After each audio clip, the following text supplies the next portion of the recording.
सूचना आज जानकारी लेकर आए हैं काले धतूरे की जड़ के ऊपर।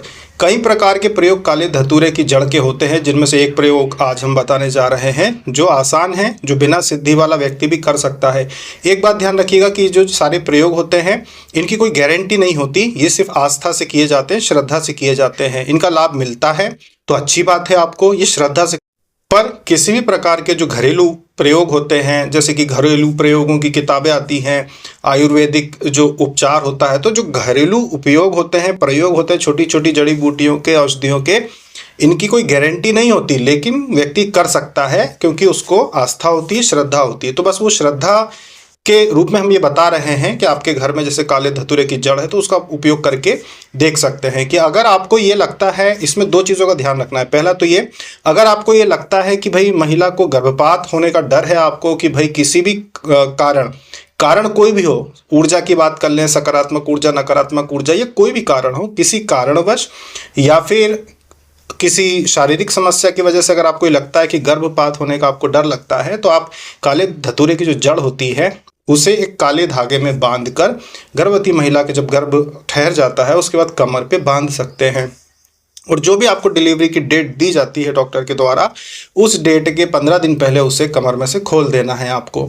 तो ये जो जड़ होती है, जिस काले धागे में आप बांधोगे, धागे में बांधने के पहले उसे आप काले कपड़े में लपेट लें अच्छे से, जिससे कि वो गड़े ना। छोटी सी जड़ का इतना सा टुकड़ा भी चलेगा, छोटा सा टुकड़ा भी काले कपड़े में लपेट के काले धागे में आप लपेट दो, और धागे में जो है आप लोगों को 7 गठाने लगानी है और कमर पे बांध कर, लपेट कर, और आप उन्हें बांध दें कमर पे। तो ये गर्भ की सुरक्षा करता है, कई प्रकार की ऊर्जाओं से भी रक्षा करता है, और डिलीवरी डेट के 15 दिन पहले खोल देना है। साथ में एक बार और ध्यान रखिएगा, जो हमने प्रयोग आपको एक दिन लाइव में भी बताया है वो भी आपको करना है कि महिला जिसे गर्भ न ठहर रहा हो या गर्भपात हो जाता है, उन्हें अपने घर में एक प्लास्टिक का टब अच्छा बड़ा वाला लेके आ जाए आप, जिसमें वो भरकर और उसमें उनको बैठना चाहिए। अगर गर्दन तक पानी में बैठ सके तो बहुत अच्छी बात है, ना बैठ सके तो कमर पानी में उनको बैठना चाहिए प्रतिदिन 15 मिनट। जिनके घर में वो नहाने वाले टब होते हैं वो तो और अच्छी बात है, उस टब में अगर 15 मिनट तक पति है, पत्नी है, घर में जो भी, जिनको भी लगता है कि भाई जब उम्र बढ़ रही है, स्वास्थ्य समस्या आ रही है, वो खास करके जो महिला जिससे गर्भ नहीं ठहर रहा है या गर्भपात हो जाता है, उन्हें उसमें लेटना चाहिए। इससे शरीर के विषाक्त जो तत्व होते हैं वो पानी में बाहर निकलते हैं। ये एक बहुत अच्छा आयुर्वेदिक प्रयोग है।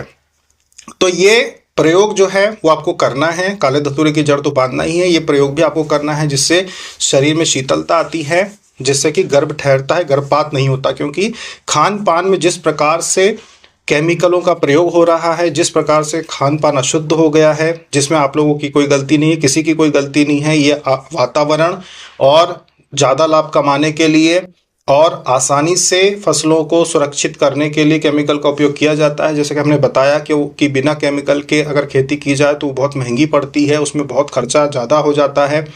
और अगर केमिकल का उपयोग किया जाए तो गरीब जो छोटे किसान है खास करके, उन लोगों को आसान होता है फसल उगाना। केमिकल से उगाई हुई जो सब्जियां होती है, अनाज जो होता है, तो इससे शरीर में केमिकल के तत्व बढ़ते हैं, जिसकी वजह से गर्भपात होता है, बच्चे को ठहरने में दिक्कत होती है। तो पानी में अगर 15 मिनट तक गर्भवती महिला लगातार उसमें लेटती है, 1 महीना 2 महीना, तो इससे बहुत आराम मिलता है। ये एक आयुर्वेदिक जो चिकित्सक है उन्होंने हमें बताया कि ऐसा करना चाहिए अगर किसी को ये समस्या आ रही हो तो उनको इस प्रकार से पानी में एक बड़ा सा टब ले आओ, प्लास्टिक का, पानी भर दो और उसमें 15 मिनट लेटने का प्रयास करें कि 15 मिनट शरीर का जो गर्मी होती है, विषाक्त तत्व होते हैं, वो बाहर निकले। तो ये करना चाहिए, और ये सभी के लिए है, मतलब कि स्त्री हो चाहे पुरुष हो, पुरुष भी अगर अपने शरीर से विषाक्त तत्वों को बाहर निकालना चाहते हैं तो वो भी ऐसा उपयोग करें। पानी में 15 मिनट लेट कर देखें, आपको समझ में आएगा कुछ दिनों के अंदर कि आपके शरीर से केमिकल जब बाहर निकलेंगे तो अतिरिक्त चिड़चिड़ापन, गुस्सा, उत्तेजना, पित्त जो बढ़ जाता है, बहुत सारी समस्याओं में आराम मिलता है इससे। तो धतूरे की जो जड़ है वो पहला प्रयोग, और ये पानी में लेटने का दूसरा प्रयोग। तो धतूरे की जड़ को इस प्रकार से आप प्रयोग कर सकते हैं।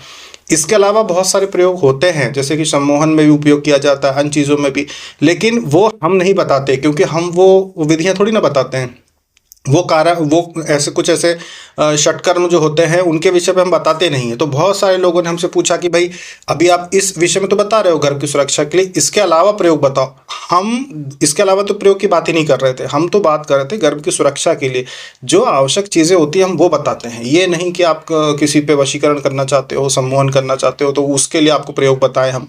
आपको खुद को कहीं से पता चलता है, कोई प्रयोग आप करके देखो, आपकी खुद की इच्छा, आपकी खुद की जो भी जहाँ जहाँ जो जो करना हो, लेकिन हमारी तरफ से सिर्फ वो बताया जाता है जो आवश्यक है, जो गृहस्थों को जीवन में सहायक हो, तो वही चीज़ हम बताते हैं। तो कृपया करके व्हाट्सएप पे षटकर्मों के विषय में, मारण मोहन उच्चाटन और इन चीज़ों के विषय में ना पूछें कि इससे हम धतूरे की जड़ से उसको वो प्रयोग कैसे करें। आप खुद सोचें कि आप एक सात्विक गुरु से क्या पूछ रहे हैं। हम सात्विक साधनाएं बताते हैं, हम आवश्यक चीज़ें बताते हैं, ना कि षटकर्म के विषय में बताते हैं। तो कृपया करके इस आवश्यक चीज़ को समझें कि धतूरे की जड़ के बहुत सारे प्रयोग होते हैं, पूरे पौधे के बहुत सारे प्रयोग होते हैं। अभी फिलहाल में जो आवश्यक है वो ये है कि गर्भ की रक्षा कैसे की जाए। तो इस प्रकार से आप उस ताबीज बनाकर और प्रयोग कर सकते हैं। ये सिर्फ धतूरे की जड़ का प्रयोग है। इसके साथ कुछ लोग जो सफ़ेद अकाव होता है, आपने अकाव मदार देखा, मदार का पौधा जो होता है सफ़ेद अकाव जिसके फूल भगवान शिव को चढ़ते हैं, तो जो उसकी जड़ होती है, उसकी जड़ और धतूरे की जड़ दोनों जड़ को मिलाकर भी बनाकर और धारण करते हैं। पर सफ़ेद अकाव को ढूंढना थोड़ा मुश्किल होता है, उसके लिए आपको थोड़ा सा लंबे में जाना पड़ता है, अपने शहर के आसपास कहीं ढूंढना पड़ेगा आपको, तो कहीं ना कहीं वो मिल ही जाएगा। मतलब हर 2 किलोमीटर में एक दो पौधे तो आपको सड़क के किनारे मिल ही जाएंगे सफ़ेद अकाव के, जिसमें सफ़ेद फूल होते हैं। सामान्यतः नीले फूल वाले हर जगह मिलेंगे, सफ़ेद फूल वाले थोड़ा सा ढूंढोगे तो मिल जाएंगे। जिनके पास समय है वो ढूंढ कर ला सकते हो। उसकी जड़ और काले धतूरे की जड़ ये मिलाकर अगर आप बांधते हैं तो इसमें सुरक्षा होती है कई प्रकार से। तो ये थी काले धतूरे की जड़ का प्रयोग जो आप लोग करके देख सकते हैं। जैसे कि घरेलू नुस्खे होते हैं ये उसके जैसे है, कोई चमत्कारिक चीज़ नहीं है, ना कोई चमत्कारिक चीज़ है ये, ना हम कह रहे हैं कि कोई गारंटी है और ना ही कोई चमत्कार इससे दिखने वाला है। लेकिन एक आस्था की बात होती है। कुछ प्रयोग ऐसे होते हैं आयुर्वेदिक कि भाई ऐसा ऐसा करने से कुछ औषधियों की एनर्जी कुछ ऐसी होती है जो हमें लाभ पहुंचाती है। इस आस्था को ध्यान में रखते हुए आप प्रयोग कर सकते हैं। तो ये थी जानकारी काले धतूरे की जड़ के ऊपर कि जो भी साधक साधिका पूछ रहे थे, भाई अभी हमने सिर्फ गर्भ रक्षा के लिए काले धतूरे की बातें की है। अन्य कोई प्रयोग आपको पता हो तो आप कर सकते हैं, हम सिर्फ जड़ उपलब्ध करा सकते हैं। प्रयोग बताना और षटकर्मों के विषय में मार्गदर्शन करना हमारा काम नहीं है। अभी तक के लिए इतना ही। जय श्री कृष्ण, हर हर महादेव। इंदौर के राजा हमसे भी मिलिए, जब भी जाए इंदौर नगरी, शिवम जी से मिले।